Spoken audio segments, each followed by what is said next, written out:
बाबा जी किसी बंदे नूं मौत की सज़ा सुना कती। हाँ जी।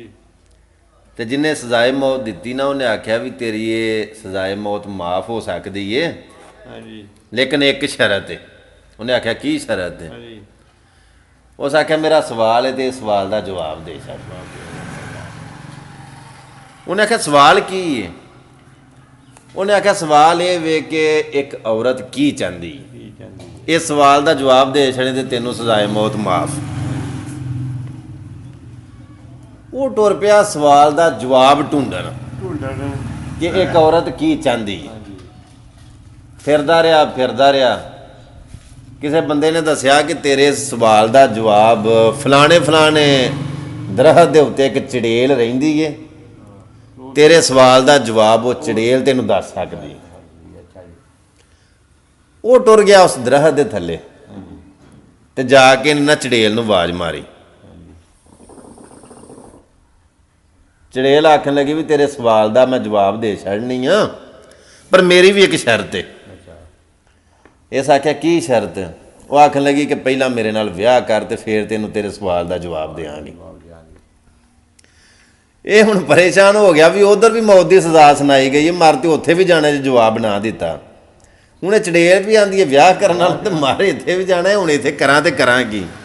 उन्हें आख्या जो मौत जो है वे सामने तो फिर चड़ेल नाल विआह ही करो। इन्हें उहदे नाल विआह की हामी भर लई। अच्छा। चड़ेल आखन लगी भी गल ये वे भी तू मेरे नाल विआह कर लिया तो मैनू ये दस बई 12 घंटे मैं रहना चड़ेल ते 12 घंटे रहना मैं परी। तू दस राती चड़ेल बना कि दिने चड़ेल बना, या राती परी बना कि दिने परी बना। ये आखन लगा भी तेरे ते डिपेंड करदा है, जिवें तेरा दिल करे तू उंज कर ले। भावें राती चड़ेल बनी भावें दिने चड़ेल बनी, भावें राती परी बनी भावें दिने परी बनी हैं। ਜਦੋਂ ਉਹਨੇ ਇਹ ਗੱਲ ਕਰ ਛੜੀ ਨਾ ਚੜੇਲ ਦੇ ਨਾਲ ਵੀ ਤੂੰ ਖੁਦ ਮੁਖਤਾਰ ਹੈ, ਤੂੰ ਆਪਣੀ ਮਰਜ਼ੀ ਦੇ ਨਾਲ ਜਿਵੇਂ ਤੇਰਾ ਦਿਲ ਕਰੇ ਉਂਝ ਕਰੀ। ਤੇ ਚੜੇਲ ਆਖਣ ਲੱਗੀ ਬਈ ਤੇਰੇ ਸਵਾਲ ਦਾ ਜਵਾਬ ਵੀ ਇਹ ਹੀ ਆ ਕਿ ਇੱਕ ਔਰਤ ਕੀ ਚਾਹੁੰਦੀ ਹੈ ਕਿ ਮਤਲਬ ਖੁਦ ਮੁਖਤਾਰੀ ਆਜ਼ਾਦੀ ਚਾਹੁੰਦੀ ਹੈ ਕਿ ਜਿਵੇਂ ਤੇਰਾ ਦਿਲ ਕਰਦਾ ਆਪ ਮੁਹਾਰੀ ਹੋ ਕੇ ਕਰ। ਇਹ ਹੀ ਇੱਕ ਔਰਤ ਚਾਹੁੰਦੀ ਹੈ, ਇਹ ਹੀ ਸਵਾਲ ਦਾ ਜਵਾਬ। मैं अपनी गल नूं इत्थे ठप्पना कि जिहड़ी चंगी तरबीयत दीयां बीबियां हुंदियां ने ना वो अपने मर्द के कहने विच हुंदियां ने, वो खुद मुख्तार नहीं हुंदियां, वो आप मुहारियां नहीं हुंदियां।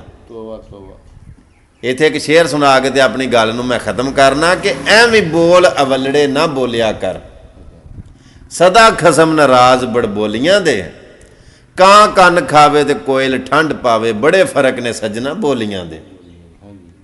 ते जेड़ियां टुरन ना खसम दी रजा अंदर वेले सौर जाते ने उन्हां गोलियां दे, आप मुहारियां सदा पईयां खान ठेडे ते शर्मा वालियां नूं झूठे ढोलियां दे।